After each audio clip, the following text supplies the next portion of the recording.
Hello అండి. మనం సంక్రాంతి నోములు చూస్తున్నాం కదా.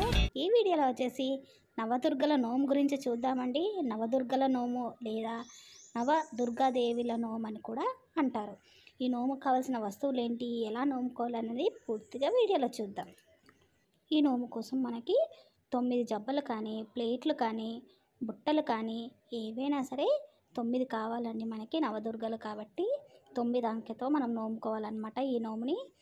ఇలా నేను ఈ గిన్నెలలో పెట్టి చూపిస్తున్నాను ఎలా నోముకోవాలి. మీకు ఏవి అందుబాటులో ఉంటే అవి పెట్టుకోండి. ప్రతి దాంట్లో మనం 9 లెక్క ప్రకారం నోముకోవాలి ఈ నోముని. మొదటి గిన్నెలో వచ్చేసి అన్నపూర్ణాదేవి ఇలా ఫోటో కానీ, అచ్చు కానీ, విగ్రహం కానీ ఏది ఉంటే అది మీ దగ్గర పెట్టుకోండి. 9 పిడికిళ్ళ బియ్యం పోసుకోవాలండి.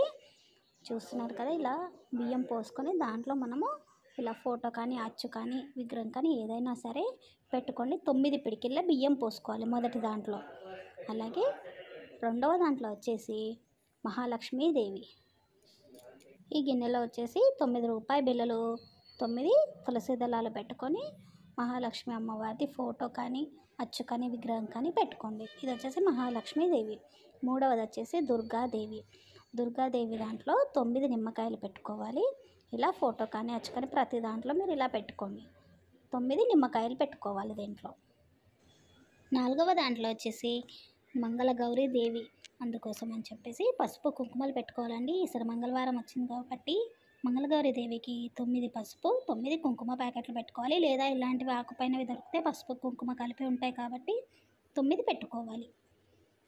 ఐదవ దాంట్లో శ్రీ మహాసరస్వతీదేవి. వీటి కోసం అని 9 బుక్స్ తెచ్చుకోండి. ఇలా చిన్నవి దొరికితే తెచ్చుకోండి, పెద్దవైనా పెట్టుకోండి, మీ ఇష్టం. 9 పుస్తకాలు కావాలి, 9 పెన్నులు పెట్టుకోవాలి.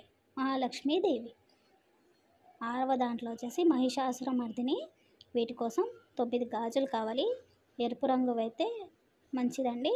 ఒకవేళ ఎరుపు దొరకకపోతే పింక్ కలర్ తెచ్చుకోండి. Red or pink colour Mahishasuramardini. 9 గాజులు మొత్తం. తర్వాత వచ్చేసి గాయత్రీదేవి అండి. దీనికోసం అని చెప్పి యజ్ఞోపవీతాలు కావాలి 9. జంజాలు అంటారు కదా, అవి కావాలి 9. తర్వాత వచ్చేసి లలితాదేవి. దీనికి 9 పువ్వులు కావాలండి. ఏవైనా పర్వాలేదు, చామంతి పూలు, గులాబీ పువ్వులు ఏవైనా పర్వాలేదు. తర్వాత శ్రీ బాలా త్రిపుర సుందరి దేవి కోసం 9 పళ్ళు కావాలి. ఏవైనా మీకు అందుబాటులోనే 9 పళ్ళు పెట్టుకోండి. మొత్తం 9 జబ్బలలో 9 రకాలు పెట్టుకోవాలి. బియ్యం, పైసలు, తులసి దళాలు, నిమ్మకాయలు, పసుపు, కుంకుమ, పుస్తకాలు, పెన్నులు, గాజులు, యజ్ఞోపవీతాలు అంటే జంజాలు, పువ్వులు, పండ్లు, ఇలా మొత్తం 9 రకాలు మనం ఇలా పెట్టుకొని ఒక గౌరమ్మని పెట్టుకొని నోముకోవాలి. బాగుంది కదండి ఈ నోము. అందరికీ కూడా ఈ వీడియో నచ్చిందని అనుకుంటున్నాను. వీలైన వాళ్ళు తప్పకుండా ఈ నోముని నోముకోండి. ఈసారి మంగళవారం వచ్చింది కాబట్టి చాలామంది కూడా ఈ నోము గురించి అడిగారు. తప్పకుండా వీలైన వాళ్ళు నోముకోండి. నా ఛానల్ని ఫాలో అవుతూ ఉండండి. నెక్స్ట్ వీడియోస్లో వచ్చేసి వనదేవత నోము, రాతి మీద రత్నాల నోము, మిద్దె మీద మిరియాల నోము, అలాగే పచ్చదనం పారిజాతం నోము, పారిజాతం చెట్టు కింద గొల్లబామల నోము, వాకిట్లో వడియాల నోము, వాకిట్లో వడ్ల నోము, గుడి నిండా ముత్యాలు, గుడిలో దీపాల నోము, ఇలాంటి చక్కని సంక్రాంతి నోము చెప్పబోతున్నాను. మర్చిపోకుండా నా ఛానల్కి సబ్స్క్రైబ్ చేయండి, లైక్ చేయండి, షేర్ చేయండి. మీ సరే కథలు.